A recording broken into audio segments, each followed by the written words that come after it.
Hello, my friend and earthly neighbor, and welcome back to a week in what I call Never the Same November. And I say never the same because, in my opinion, this week you'll put down boundaries that'll leave your life never the same. From my smartphone to yours, keep streaming for your weekly Namaste Today.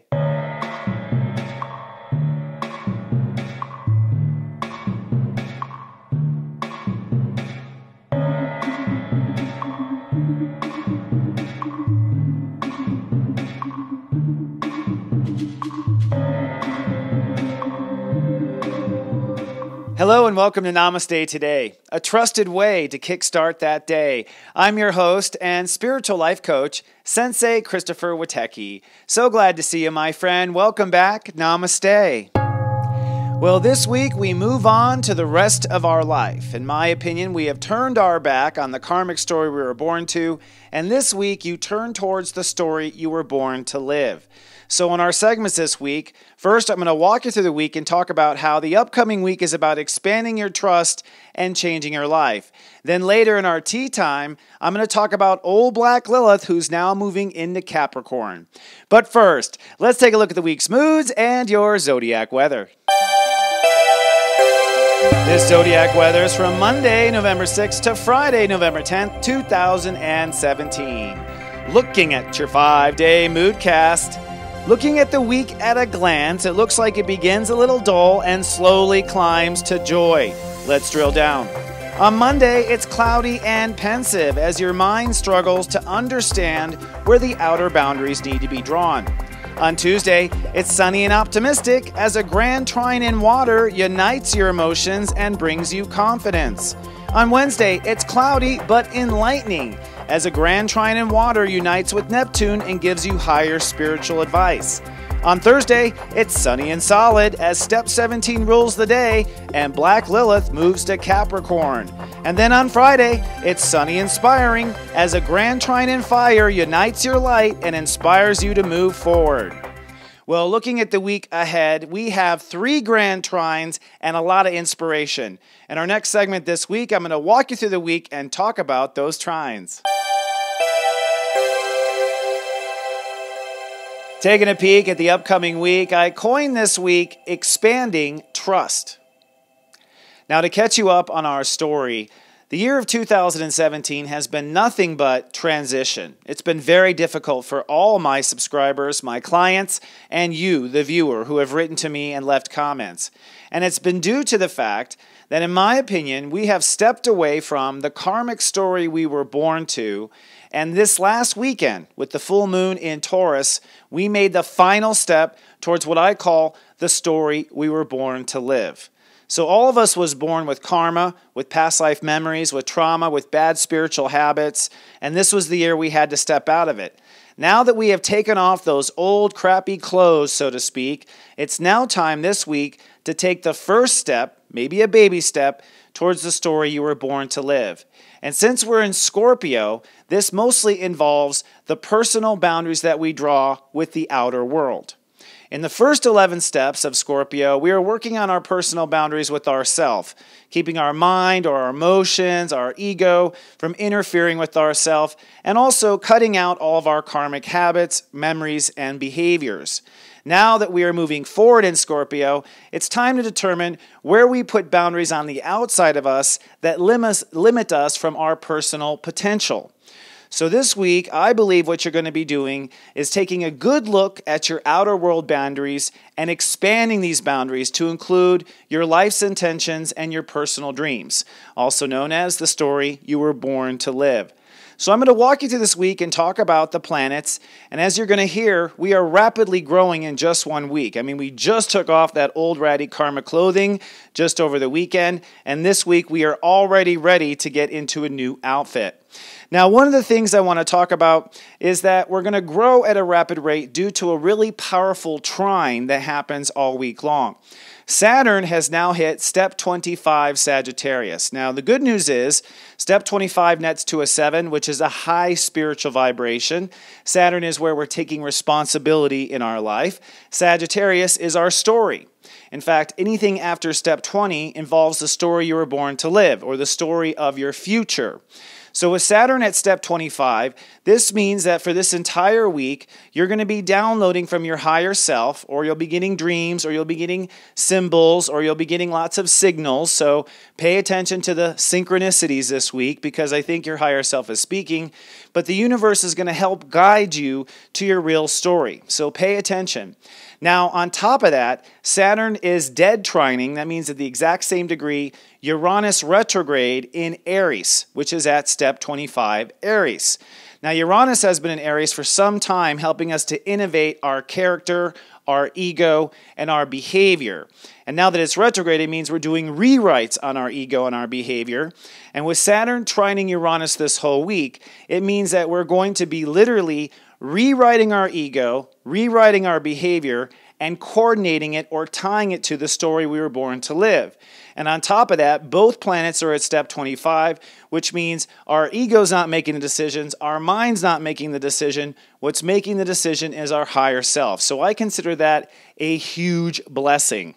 So the moral of the story is for this week to listen to your intuition, to do your spiritual practice, whatever it is, whether it's yoga or chanting or meditation.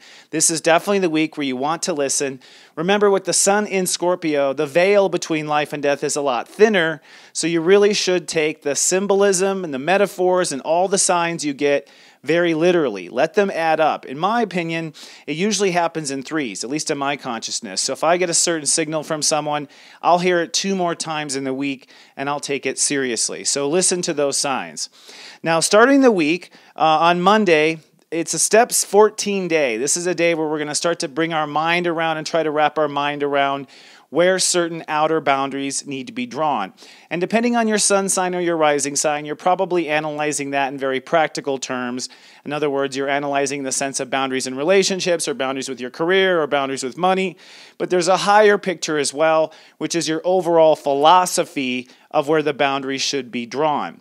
And I think over the weekend, we expanded a little bit, and we also had step 13 on Sunday. So you might have experienced kind of a breakdown, or things really surprised you on Sunday because you realized that things were not what they seemed.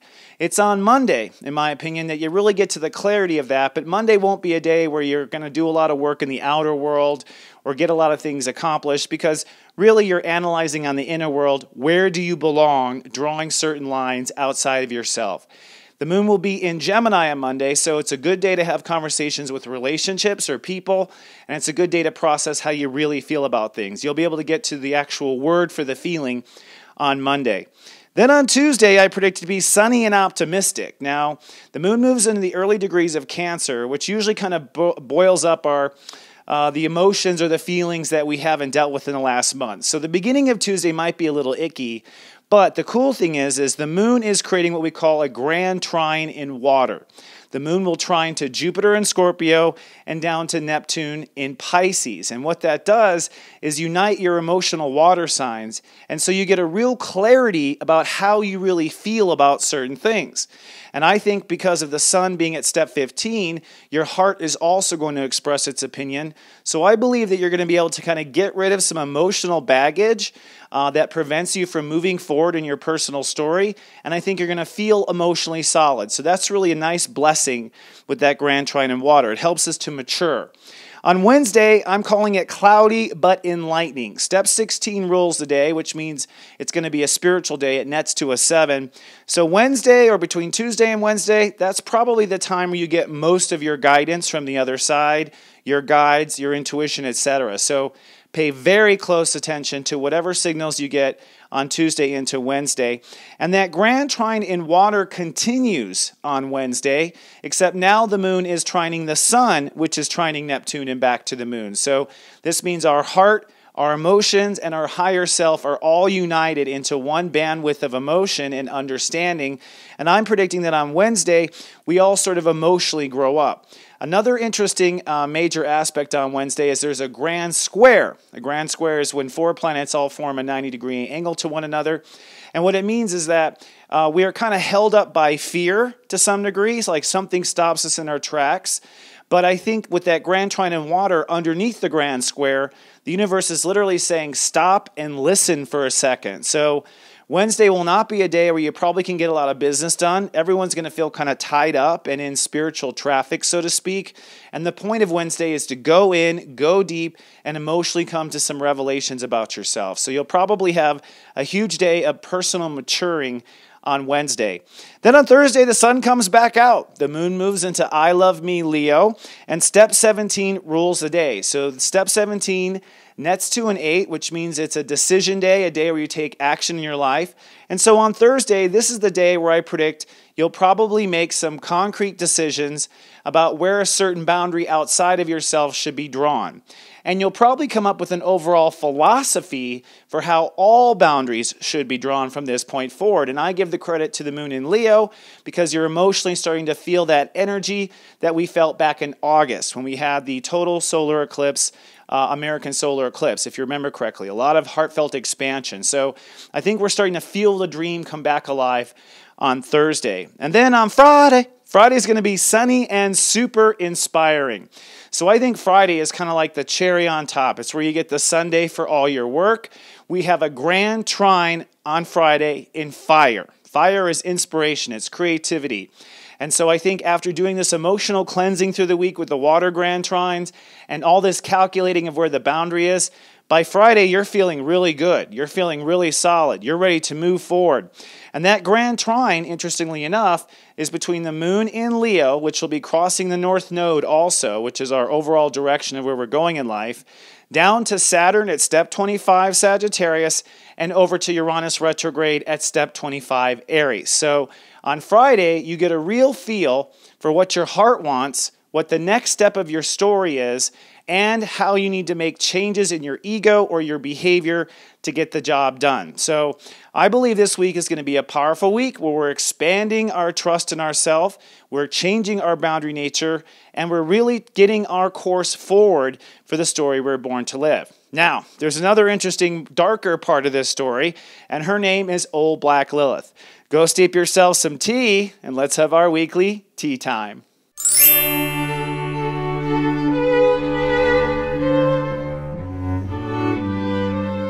Hello, my friend, and welcome to our tea time. Today's tea time topic is Old Black Lilith. Now, you may or may not be familiar with Old Black Lilith. It's actually Black Moon Lilith is the full term for it. And it's not even actually an astrological body. It's an imaginary point that we draw using mathematics. It is at the apogee of the moon's orbit. The apogee is the opposite side of where the moon is, the farthest point away from the moon in the orbit. So you can think of it as the moon is where our emotions are completely enlightened and full, what we're feeling really in the forefront, right? And the moon moves around the earth every 28 days. The apogee is the darkest, farthest away part of our emotional cycle, the deepest, darkest pain that we happen to have. And that's known as Old Black Lilith. And the mythology of Lilith goes all the way back to the Bible. I won't get into that part today, but I will say that in your natal chart, Old Black Lilith represents, from my readings and my experience with customers, a past life where you endured some sort of terror, horror, or something very, very emotionally tragic.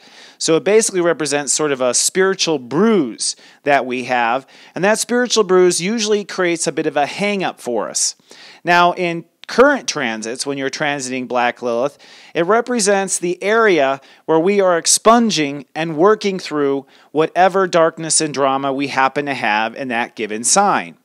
So Black Lilith has been in the sign of Sagittarius since February. In fact, she entered in on February 15th of 2017. Sagittarius are our belief structures. Sagittarius is also the story we were born to live. It also incorporates our Akashic record. So Black Lilith in Sagittarius really meant that we were, in a deep way, coming up and resurrecting and facing all of our fears, all of our drama, all of our dark energies that go back through the history of our personal stories. That's one of the reasons why I have thought that 2017 was really about us turning our back back on our karmic story and turning our front forward to the story we were born to live. Black Lilith was helping us to face all the fears that we ever had in our entire spiritual history. It also forced us to face all of our fears in our belief structure, which can be all sorts of confused from different lifetimes, even your early childhood, and helped us face all of our fears about believing in ourselves. So 2017 was really difficult if you think about it. Now, the interesting thing about Black Lilith is she's kind of dancing around with Saturn. Saturn has been in Sagittarius for 3 years now. It first entered in 2014. Saturn tells us where we're taking responsibility for something. So Black Lilith and Saturn have worked together in Sagittarius. We weren't just, brought all this fear to face. We had the responsibility energy of Saturn of facing our fear. We had the conviction of facing our fear. We had the ability to decide and turn our back on the fear. So I look at that as a real blessing, and I also look at that as karmic timing. It was this time in 2017 for everyone to face their karmic fears and take responsibility for them. The interesting thing, though, is that Saturn was in Sagittarius for a long time before Black Lilith entered, almost 2.5 years. So we actually had this kind of lead time where we could start taking responsibility for our karma and our stories and our beliefs before we had to face all the fears. The interesting thing now is Black Lilith moves into Capricorn now this Thursday, as I mentioned, okay? And she'll be in Capricorn for 9 months. That's basically the transit of Black Lilith. She's in one sign for 9 months, and her overall orbit is 9 years. So it takes 9 years for her to come back to the same spot. We won't be facing our fears with beliefs for 9 years now. But the thing is Saturn moves into Capricorn on December 20th, on the winter solstice. But Black Lilith moves into Capricorn this Thursday. That means that we're actually going to face our fears before we take responsibility in Capricorn. So it's almost opposite of what we dealt with in the last transit. We're going to face all of our fears, but we won't actually have the strength to take full responsibility until December. Now, Capricorn energy, just so you know, with Black Lilith entering this energy, Capricorn energy is our decision-making consciousness. It's step 8, I decide.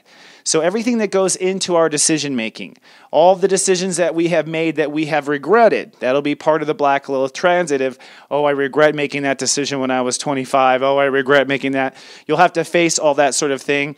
Control issues, too. So if you have any fear or trauma where someone has controlled you, or I would say if you have had control issues on people and created fear and drama, such as Kevin Spacey and Harvey Weinstein are facing right now in society, I would think that those things would come back to literally haunt you. And that's kind of how it feels with Black Lilith. It almost feels a bit like a haunting.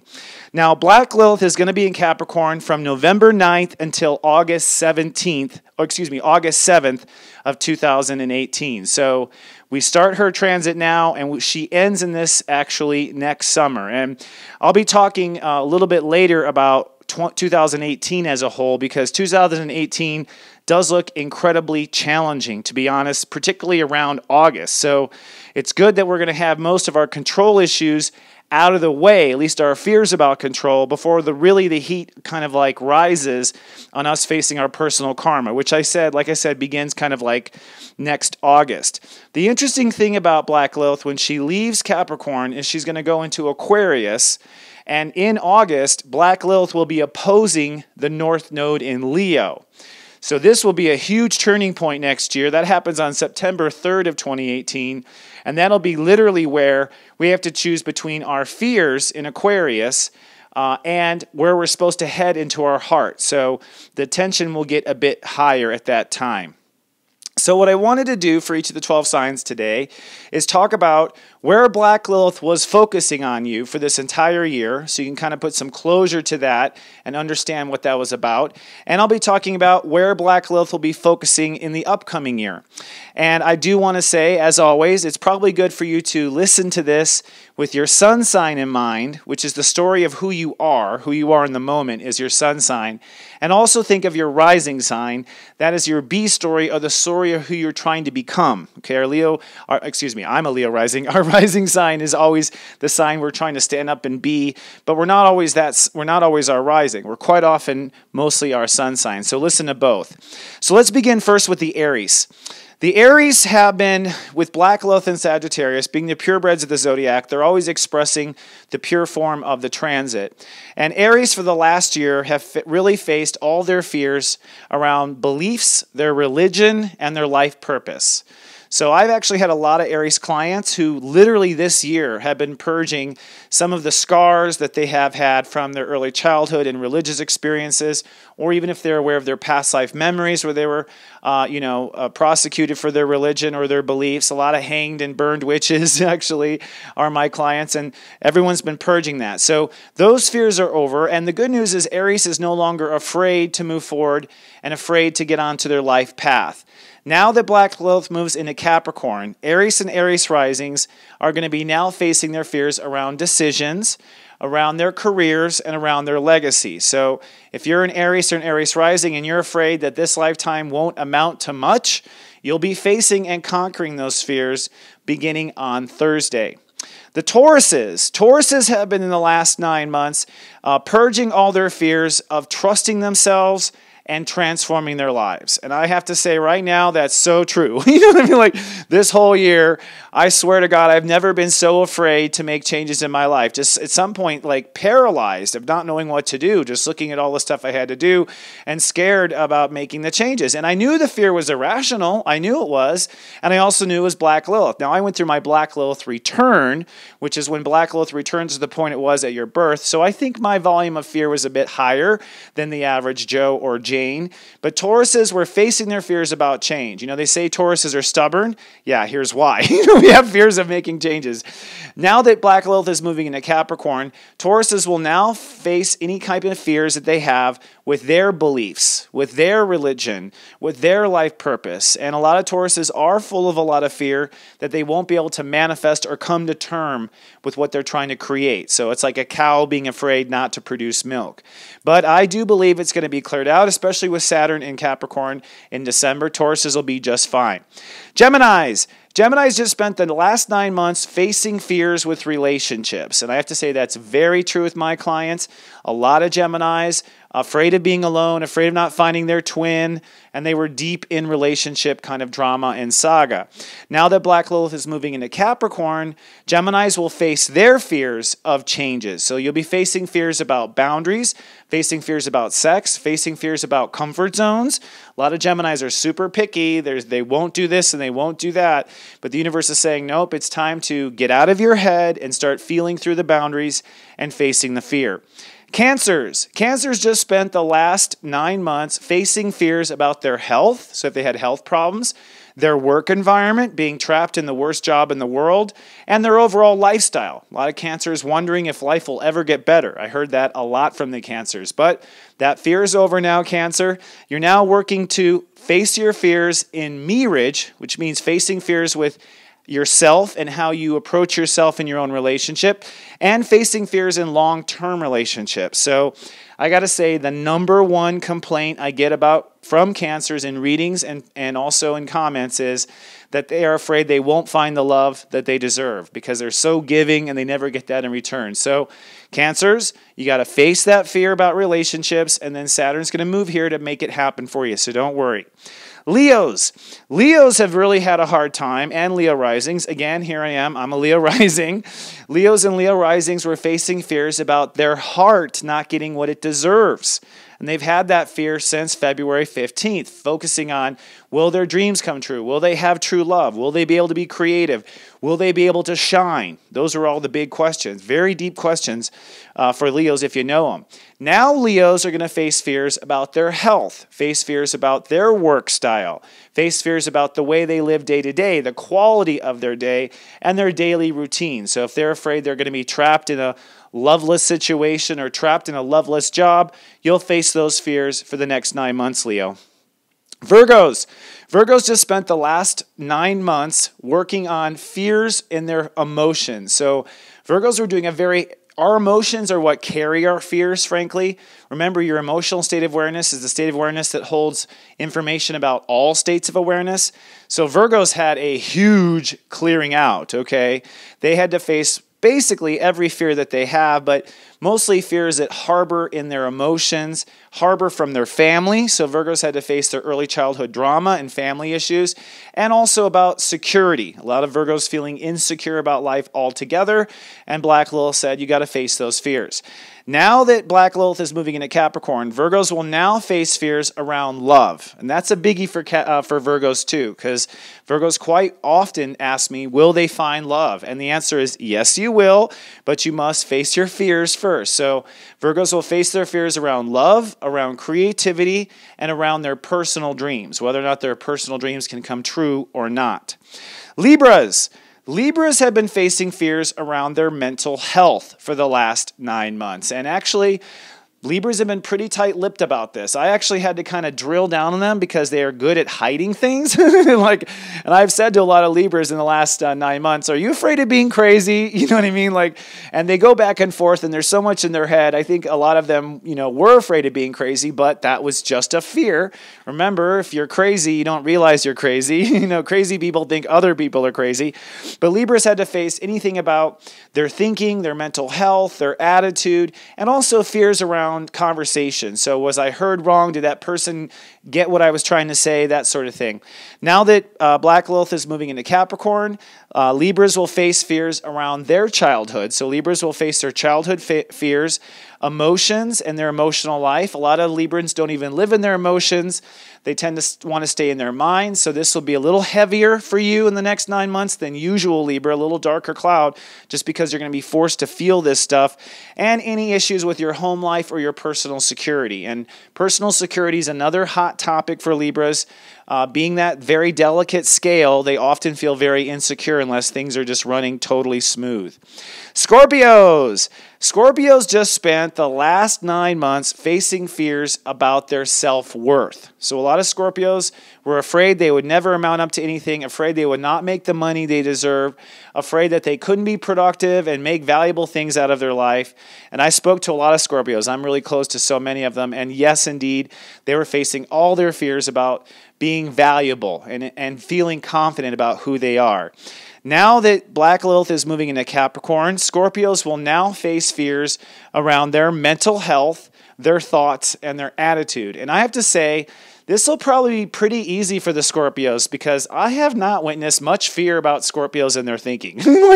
They seem to be pretty clear on how they think and have no doubt. So if they do have fears around how they think, they've done a good job of keeping it super secret.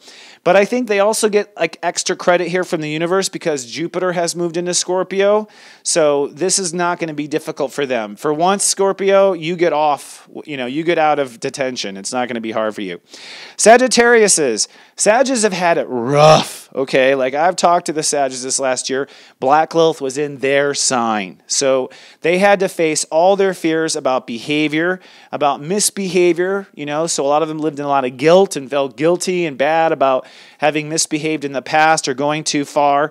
They had to face fears about their character, whether or not they were a good man or a good woman or whatnot. And they had to face fears about their defenses too, being able to defend themselves and stick up for themselves. But that is all over, thanks to old Black Lilith. And now she's moving into self-worth and self-esteem. Sagittarius do have a lot of fear, I've noticed, when it comes to their ability to make money and be abundant. So I think this will be somewhat tough for them until Christmas. Once Saturn moves in and helps out with Black Lilith, you'll feel a lot better. But between now and Christmas, probably the worst fears will come up when it comes to money, just so you know, Sag. And I think it gets a little easier in 2018. Capricorns have had it pretty tough, and they're also like the Scorpios. They hide. They don't share that they're in this fear, but they were in some deep fear because Black Lilith for them was in the 12th house, which is where we harbor a ton of our past life karma and our deepest fears and demons and dark secrets. So they had to face a lot of whatever was dark in their soul. You could call this last 9 months a dark night in their soul because they were facing all of their guilt, remorse, etc. from past lives. And they might have just, I know a lot of Capricorns who were just depressed and did not know why. And I kept saying, it's because of Black Lilith, okay?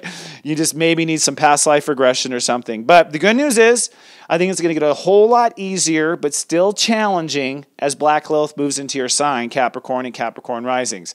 Now the fear will be obvious. That's going to be the change. So it won't be some brooding, weird feeling deep in you that you can't figure out. You'll be afraid of quite literal action. You'll be afraid of ego things.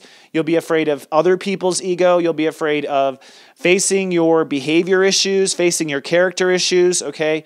But things are real solid. At least it's out of the dark now. At least you can address it and have a plan, which Capricorns are good at making plans, right? Aquarius.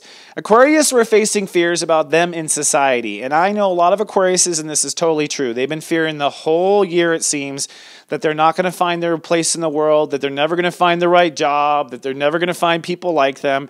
And you're not ever going to find people like you, Aquarius. You're so unique, okay? Like, you'll find people you get along with, but you're never going to find someone like you. Just give up that dream right now. But the truth is they were really afraid of finding their place in the world. Now, Aquariuses, with it moving into Capricorn, now you're going to have to face your real dark issues. And I think a lot of Aquariuses have some dark stuff from past lives, not because they're dark, because they're light. A lot of times when you live in the light, it's because in the last life you were dark, okay? And that's why you chose to be in the light in this life. So Aquariuses will be facing their boogeymen and boogie women, depending on how you roll, their karmic issues. They'll be facing fears of faith, so having faith that it'll work out. So if you're an Aquarius who's a total atheist and doesn't have any faith whatsoever, might be a little more challenging than the rest. This is a good time to find a spiritual practice that helps you find some faith. But the good news is, by next Leo, by next August, you will be cleared out of this stuff and moving forward. And then lastly, the Pisces. Pisces had a hell of a time with Black Lilith and Sagittarius because they had to fight their fears around making decisions. And if you know Pisces, they rarely make decisions, okay? They rarely have a plan. They rarely know where things are going. So they had a lot of spiritual tartar and buildup in this area where they had to actually face their fears around legacy, career, decision-making, and leadership. Pisces tend to not lead. They tend to be followers, great followers, but having to lead their own life, they don't know where to go. It's two fish swimming both ways. The good news is you're done with that, Pisces. Now we're moving on to facing your fears about where you belong in society. And I think like Aquarius, this will be a little more difficult for you than other signs because it's very much like your decision for the future. You're not quite sure where you're supposed to be. You're maybe afraid of being a failure. And Pisces have usually a lot of karmic baggage that they're carrying. So if you had a past life where you failed in society, which is highly likely, we all have, then you're going to have to face a little bit more deeper fear than usual and have to self-nurture yourself. But again, it's only 9 months, and once it's over, things will get a little lighter for you. So that's the tour of old Black Lilith. She is preparing us really for our new human revolution, which I think is coming up probably starting next May. And actually, I'll talk about that in a second. Let me give you a couple of little notes here. I want some announcements. First of all, I want to announce that we at Serious Joy are partnering up with the Ultimate Vitamin Club. This is actually a manufacturer of vitamins. They grow these vitamins using yeast, which allows it to have the extra basically the extra biological information for your body to absorb it. All right, give it a try. You can go on a monthly thing, or you can just try one bottle. If you want more information, go to ultimatevitaminclub.com/seriousjoy. Then, speaking of Serious Joy, for all of my contributors, this week we have something cool. Last week we released, by the way, the Megascope monthly report. So if you have just signed up or you intend to sign up, we have a full monthly report on your sun sign and your rising sign. That's going to go deep into the month of November, talk about how you're building new trust, and also start to give you clues on the story you were born to live, as well as daily encouragement. Also this week, I am doing a special Tea Time series. It's a 4-part series on the human re-evolution. And basically, I have withheld my tongue a lot because my guides have told me over and over again not to post certain things on Facebook. But many people have asked me what I think about what's going on in our government. What do I think about as far as us changing things? Is there going to be war? All these types of questions. Well, I'm going to open completely up because these are on my server. So if you are interested, this would be a great time to sign up for Serious Joy. It's only $3.99 for the first month and then $19.95 a month. Everyone who is a member says they love it. Okay, I'm a part of their day and I help set the day. You get messages through the day and I just keep you going day after day. Everyone's growing super fast. And then lastly, I want to invite everyone down to our club on the internet called NamasteToday.club. This is a private Facebook club where you are allowed to come in and we post all sorts of things on spirituality and articles, and we have discussions. People post questions. And as always, I'm completely open to anyone who is in a do-good service, whether you're a reader or a manufacturer of vitamins or whatever you do. If it's for the good of humankind, you're welcome to advertise in our club. We're 7,000 plus members now. Woot, woot. We hit the big 7, so I'm happy. That means spirituality. And the power of prayer happens more powerfully in numbers. If you're interested in joining our club, it's free. Come on down to NamasteToday.club. All right, friends. Well, I wish you good luck. It's going to be a powerful week. All I can say for my final word of advice is stay open, okay? Stay open. It's time to now expand your boundaries beyond what they have been your whole life. It's highly likely that your boundaries have been set from your old karmic story, which means that you have set limits on yourself with your success, set limits on yourself with your dreams, set limits on yourself with love, because you've based those limits on the pain and the karma you have lived. But Sensei says that day is over now, all right? So be open, set the boundaries your heart tells you, and stick to them. I'll be back in 1 week with more. Until then, remember, I love you. Live, love, be.